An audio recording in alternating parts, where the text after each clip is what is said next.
Si moi je vous donnais 1 million d'euros pour connaître tous vos secrets, bah vous ne me les diriez pas puisque ce sont vos secrets. Mais à Instagram, vous allez les dire. Vous allez lui dire non, tiens, Insta, prends mes secrets, prends ma vie privée et après réutilise-les pour me vendre des produits ou pour autre chose d'ailleurs.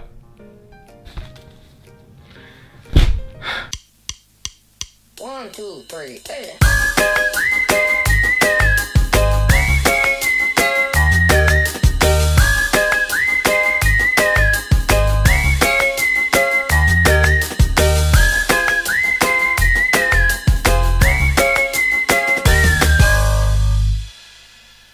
On m'a appris que dans la vie, il y a très peu de choses gratuites. Quand vous allez chez le boulanger, il faut la payer, la baguette. Quand vous voulez prendre le train, il faut le payer, le ticket. Par contre, quand vous allez sur Instagram, c'est gratuit. C'est gratuit et c'est cool. Vous connaissez beaucoup de choses dans la vie qui sont gratuites et qui sont cool en même temps et qui sont offertes par quelqu'un qui n'est pas votre père, pas votre mère, pas votre frère, pas votre soeur, pas un ami. Pourquoi Instagram ferait quelque chose de gratuit pour vous?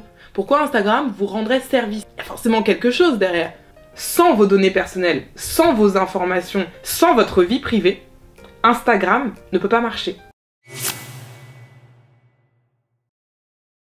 Lorsque vous utilisez Instagram, vous contractez avec Instagram ou Facebook. Ça, c'est quand même la base de la base de la base de la chose à savoir. Instagram, c'est pas une société.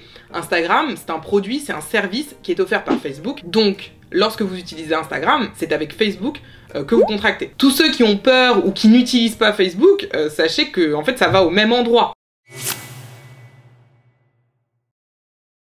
Les photos que vous publiez sur Instagram appartiennent à Instagram ou vous appartiennent. 79% d'entre vous ont dit que les photos appartenaient à Instagram. On parle de vos photos de vous en vacances, vous au poney, vous au travail, vous à la bibliothèque. Est-ce que quand vous allez à la salle de sport, vous considérez que parce que vous êtes allé à la salle de sport devient propriétaire de vos chaussures? Donc non, en fait, vous êtes propriétaire de vos photos, et c'est d'ailleurs parce que ces photos sont votre propriété que les autres utilisateurs n'ont pas le droit de violer vos droits de propriété intellectuelle sur vos photos en les utilisant n'importe comment, en ne vous citant pas, etc. Et d'ailleurs, Instagram le dit, nous ne revendiquons pas la propriété de votre contenu, mais, parce qu'il y a un mais, et c'est là où est la subtilité, vous nous en accordez une licence d'utilisation. C'est-à-dire qu'Instagram ne vous paiera pas pour cette licence, hein, donc Instagram peut utiliser autant qu'elle veut vos photos, vos contenus, pour héberger, utiliser, distribuer, modifier, exécuter, copier, jouer ou présenter publiquement, traduire et créer des œuvres dérivées de votre contenu. À partir de quel âge avez-vous le droit de créer un compte Instagram? Je vais voir ce que vous m'avez dit là-dessus. Si vous lisez les conditions d'utilisation d'Instagram, effectivement, vous pouvez vous créer un compte à partir de 13 ans. Sachant qu'il faut dire la vérité quand vous vous inscrivez. Ce qu'il faut préciser, c'est qu'en France, la majorité numérique est fixée à 15 ans. Ce qui veut dire qu'avant 15 ans, donc 13 ans et 14 ans, pour vous inscrire sur un réseau social, il vous faut en principe pouvoir justifier d'une autorisation parentale. Si, à la suite d'un incident technique, Instagram supprime toutes vos photos, pouvez-vous engager sa responsabilité?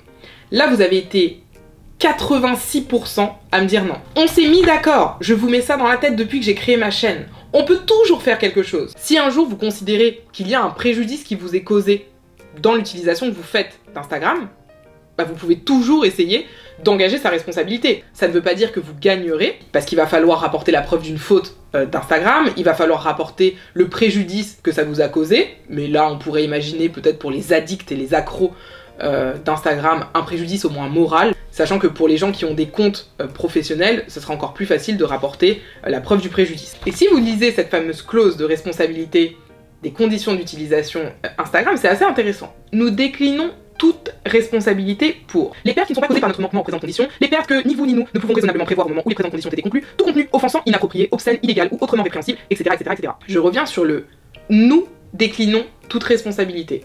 Nous, qui écrit Facebook, Instagram. Instagram ne peut pas décider d'exclure telle ou telle chose de sa responsabilité. En réalité, ça c'est le travail d'un juge. Et jusqu'à preuve du contraire, aussi puissant que soit Facebook avec son produit, son service Instagram, c'est pas un juge. Lorsque vous avez une conversation en DM avec une copine, combien y a-t-il de personnes dans la discussion? 10 millions. Pourquoi vous êtes toujours dans l'excès comme ça? Pourquoi vous êtes toujours dans l'excès? Bah une. Il peut pas y avoir une personne puisque vous parlez avec quelqu'un. Donc vous êtes déjà 2 dans la discussion, a priori. Sauf si vous parlez à vous-même. 4. Vous, donc la personne, elle, la personne avec qui vous discutez, Instagram et Facebook. Ça pourrait être la bonne réponse, sauf qu'on a dit que Instagram et Facebook, ça allait ensemble. Donc en réalité, effectivement, on est au moins 3. Et si vous ne me croyez pas, écoutez. Nos systèmes traitent automatiquement le contenu et les communications que vous et d'autres fournissez afin d'analyser le contexte et ce qu'ils contiennent aux fins décrites ci-dessous. Ça veut dire qu'Instagram, Facebook analysent l'ensemble de vos messages privés. Vous donnez gratuitement des choses qui sont parfois les choses les plus chères que vous avez au monde. Vos secrets, votre vie privée. Parce qu'en analysant ce que vous dites dans vos messages privés, il va obtenir des informations qui vont permettre, là encore, de faire de la publicité ciblée. Puisqu'il ne faut pas oublier que Instagram, Facebook, etc. reposent, je l'ai dit, sur l'utilisation de vos données personnelles et la publicité. Et plus la publicité est efficace, plus vous consommez, et donc, c'est un cercle vertueux ou vicieux, je sais pas, ça dépend dans quel sens on le prend. Donnez-moi 2 exemples de données personnelles qu'Instagram collecte sur vous. Dans ce que vous m'avez dit, le nom est beaucoup ressorti, le sexe, l'âge, la localisation. La localisation, d'ailleurs, quand je vous ai posé la question « Est-ce qu'Instagram peut vous géolocaliser ?», vous avez été 97% à me dire « Oui, Instagram peut me géolocaliser ». Écoutez bien, nous utilisons des informations géographiques comme votre position actuelle, le lieu où vous résidez, les endroits où vous aimez aller et les entreprises et personnes à proximité afin de proposer, de personnaliser et d'améliorer nos produits, notamment les publicités pour vous et les autres. On pourrait désactiver la géolocalisation, mais si vous voulez pouvoir utiliser Instagram de manière pleine et entière, de manière complète, il faut que vous autorisiez un certain nombre de choses, l'accès à votre localisation, l'accès à votre micro, l'accès à vos photos. Donc en plus, c'est vous qui dites « Oui, oui, Instagram, vas-y, géolocalise-moi ». Imaginez qu'à chaque fois que vous faites quelque chose, il y a une personne qui s'appelle Instagram et qui soit assis à côté de vous. Vous êtes au resto avec votre copain ou avec votre copine, Instagram est comme ça à côté de vous. Il va dire « Ah, bah elle prend des pâtes. Et lui, il prend plutôt de la pizza. Ah tiens, ils vont au ciné. Ah, ils aiment plutôt les films d'horreur. Ah d'accord, bah ok, je le saurai pour la prochaine fois. Ah tiens, il prend les transports en commun. Mais j'avais remarqué que le week-end, il préférait prendre sa voiture. » Il faut réaliser qu'on a ce quelqu'un et plein d'autres amis à lui avec les applications autres avec nous en permanence, au quotidien. Et le fait que ce soit invisible, je pense que c'est très pernicieux parce qu'on sous-estime le fait qu'on donne à Instagram et à ses petits copains toute notre vie privée. Il faut pas se dire qu'Instagram c'est juste des photos. C'est tous les accès à notre vie privée qu'on donne, à nos habitudes, à notre quotidien. Je suis certaine qu'Instagram sait des choses sur nous que nous-mêmes ne savons pas. Je devrais faire une vidéo où je commande mes données personnelles et je les lis. En fait, c'est pas compliqué, il y a 3 catégories de données qu'Instagram collecte sur vous. C'est écrit dans la politique d'utilisation des données. Donc il y a toutes les informations que vous fournissez volontairement, que ce soit sur Facebook ou sur Instagram, vos croyances, votre sexe, votre date de naissance, votre adresse mail, etc. Tout ce que vous fournissez sur vous, mais aussi ce que les autres fournissent sur vous. Deuxième catégorie d'informations, ce sont les informations sur les appareils. Informations sur vos téléphones, tablettes, ordinateurs. Instagram sait si vous avez de la batterie ou non dans votre téléphone. Instagram sait s'il reste beaucoup d'espace de stockage dans votre téléphone. Bonne nouvelle, Instagram ne connaît pas le code de déverrouillage de votre téléphone. En tout cas, je ne l'ai pas trouvé dans les informations auxquelles Instagram peut accéder. Et enfin, dernière catégorie d'informations, informations fournies par les partenaires. C'est-à-dire qu'il y a des applications qui sont partenaires de Facebook et qui vont fournir des informations à Facebook alors même que vous ne pensez pas utiliser Facebook. Par exemple, vous allez utiliser une application, je sais pas, de recettes pour faire à manger. Bah, cette application de recettes va fournir des informations à Facebook. Qu'est-ce que vous aimez manger, qu'est-ce que vous regardez souvent comme recettes, etc., etc.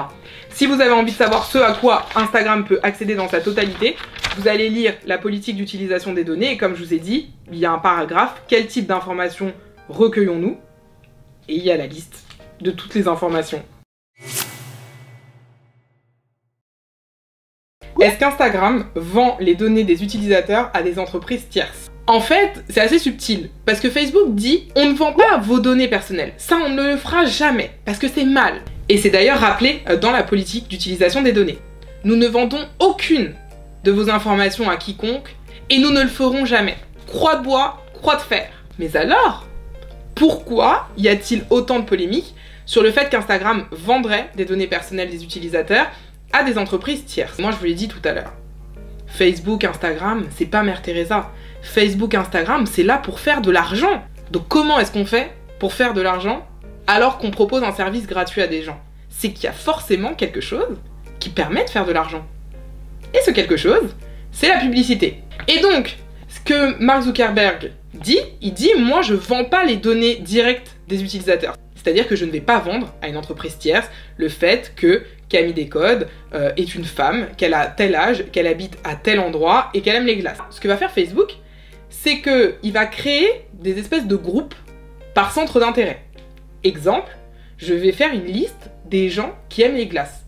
Comment je le sais? Bah je le sais parce que je les ai géolocalisés, je le sais parce que je le vois sur leur post, je le sais parce que je lis leurs conversations privées et elles parlent de glace tout le temps. La marque de glace qui veut faire de la publicité, elle a intérêt à faire de la publicité à des gens qui aiment les glaces. C'est là que Facebook, Instagram intervient en disant « Bah écoute, puisque moi j'ai réussi à analyser les habitudes comportementales de telle ou telle personne, j'ai créé des espèces de listes de gens qui aiment les glaces. Et donc, si tu me payes, je vais faire en sorte que tes publicités soient vues par les gens qui aiment les glaces. Et évidemment, comme ça, ta publicité aura plus d'impact que si je l'envoie à des gens qui aiment la pêche et pas les glaces. Bien que les deux soient pas incompatibles, mais bref, vous comprenez l'idée. Et d'ailleurs, c'est clairement expliqué dans le petit paragraphe annonceur. Nous fournissons aux annonceurs, annonceurs c'est ceux qui font de la pub, des rapports sur les types de personnes qui voient leur publicité et sur les performances de leur publicité, mais nous ne partageons pas d'informations permettant de vous identifier personnellement. Des informations telles que votre nom ou votre adresse email qui peuvent être en elles-mêmes utilisées pour vous contacter ou vous identifier.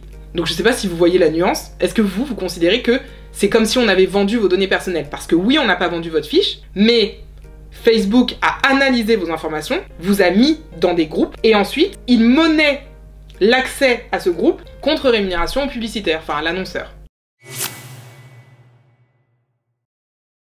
Et sinon, là, je suis en train de regarder vos résultats, et il y a quelque chose que je comprends pas. Vous êtes 79% à me dire que les photos appartiennent à Instagram, et après, vous me dites à 51% qu'Instagram n'aurait pas le droit de prendre une photo que vous avez postée publiquement et de la diffuser. Mais c'est pas cohérent. Vous pouvez pas me dire à presque 80%, bah ouais, ça leur appartient, et après, à 50% me dire, ah bah non, par contre, ils ont pas le droit d'utiliser ma photo comme ils veulent. Même si la réponse était fausse, il aurait fallu une cohérence dans votre truc. Non ?